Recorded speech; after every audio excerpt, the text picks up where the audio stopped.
Hey, this is Josh from EternityCollective. What's up? This is Amu.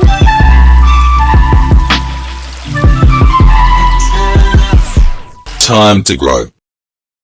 I was at one of this men's gathering. There were about 70 or 80 guys, and there were a couple of toilets. The person who was leading this entire session, the lead pastor of the church, he was the first person who went. He changed his clothes. He got himself into work clothes and started cleaning out all the toilets. And then Wow. I was so shell-shocked looking at him, and then he was like, Hey, what's up, guys? This is Amu, and I'm here with Josh in this very beautiful location, Sunset. We have something interesting to talk to you about influence and leadership. Josh, why don't you kick us off, man? So the backstory is that we've been wanting to do a session on influence and leadership. I've been working on preparing this sort of a leadership download session for some of my colleagues. Got me thinking about this idea that John Maxwell talks about leadership quite a bit. I think is the principal authority on leadership. He talks about leadership being influence, nothing more, nothing less. It really got me thinking about the fact that it's not the result of authority, it's not the result of position or power. It's purely an outcome of a person's trust, right? And therefore, if you're able to influence a person with trust, they believe and they follow you. That's all there is to leadership in its bare essential, right? Threadbare. The fabric of leadership is purely built on influence and trust. So if you think about it that way, essentially leadership is all about not just quoting John Maxwell, it's about going the way, showing the way, but you have to know the way, right? And in essence of all of these things, right, the one thing that comes to mind is the fact that most of the people that we know in our life, in some way or the other, is competing for this mind space of trust and this mind space of influence. You had this interesting story that we were talking about the other day, which was about good leaders creating an environment or a culture of trust versus leaders who have still room to grow, using that platform for things such as discord and those sort of things. Yeah.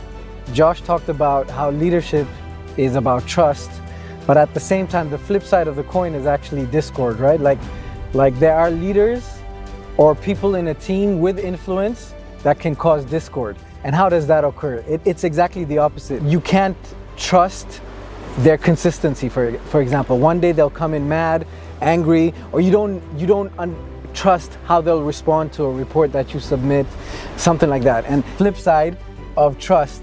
And Josh was talking nicely about how leadership equals influence, and influence means built trust. And the flip side is really when you don't build trust, when you're not trustworthy and you're inconsistent, and or also your outlook, the way the way you drive things. Is it for personal gain? Is it for the team? Like if people are not sure about how you're coming at an issue, then you're creating distrust, and that creates immense discourse in a team. Not only that, right, there's this element of, I don't know if you've noticed this, both of us have some sort of leadership capacities in our day-to-day work. I think the best examples that you could draw from are examples where, we've been really able to serve people. In virtue of serving others, you build trust. And it's never about, I'm the boss. Here I am calling the shots, so just follow my orders and just execute what I'm saying. It's never like that. I mean, in all of my capacities in my different roles that I play, I've always seen it's about serving, it's about building, it's about enabling people through some sort of servant mindset, you would say, and therefore that results in building influence. Some of the people that I've probably been friends that I've had tremendous influence over the last 2 decades or so, they've always been the fact that it started with serving them, more than anything else. And the truth about service is the fact that it always comes with sacrifice. Yeah. Right? So leadership in a way is sacrifice. Yeah. It's putting others first. Yeah. And I think when you sacrifice, you build trust, right? When you give up yourself for the team, for an activity, the people that you're serving start saying, hey, this guy is doing this. Yeah. Like I'm gonna, go above and beyond for him. I'm gonna perform for her or for him. And a good example is I started working as a program director 2 years ago for a small NGO. And I remember we had a meeting, and after the meeting, the directors and the senior staff members, they got up and left. And I started cleaning up the chairs and the cutlery. We were having coffee and tea, and we had like breakout sessions, so there was like cake and stuff. So I started cleaning that up with the other staff, and the other staff were like, we've never seen like someone doing that. And for me, I wasn't trying to impress them. For me, it was just natural. Hey, I also caused this, right? Like I also caused this mess in this room. I'm gonna clean it up. And there's this one guy to this day, he's sort of he works with the senior team, he supports us, and to this day he can come to me with trust, and he talks about extremely personal things, but also things at work that sort of open up a different space where we can attack things at work and look at things at work together. Whereas if I wouldn't have built that trust with him, I wouldn't be able to do that. So makes sense.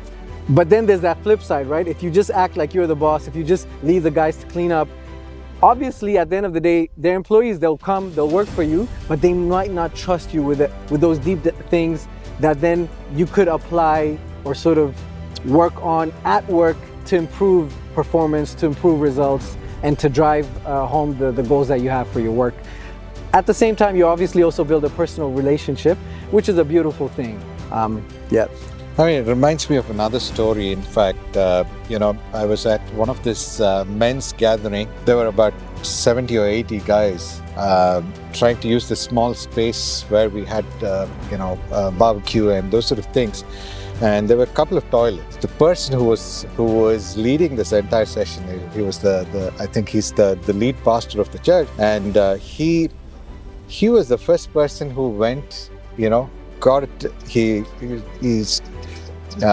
changed his clothes. He got himself into some sort of work clothes and started cleaning out all the toilets. And then I was so shell-shocked looking at him. And then he was like doing all this, and then he told me, at least let me do the work that nobody else wants to pick up. I was thoroughly impressed, and it left a mark on me that day on the fact that the best of leaders are the best servants. Leaders need to serve. Leaders need to make sacrifices. Leaders need to operate not from a place of position of power or authority or manipulation, but rather they operate from a place of trust, being able to put others first. I think that's what it is. Yeah, I hope you guys enjoyed some of the thoughts that we had. Come out in nature, get inspired, go for a walk and get some fresh air. And at the same time, hopefully think about some of the things we talked about. Much love, y'all. Stay blessed. Peace.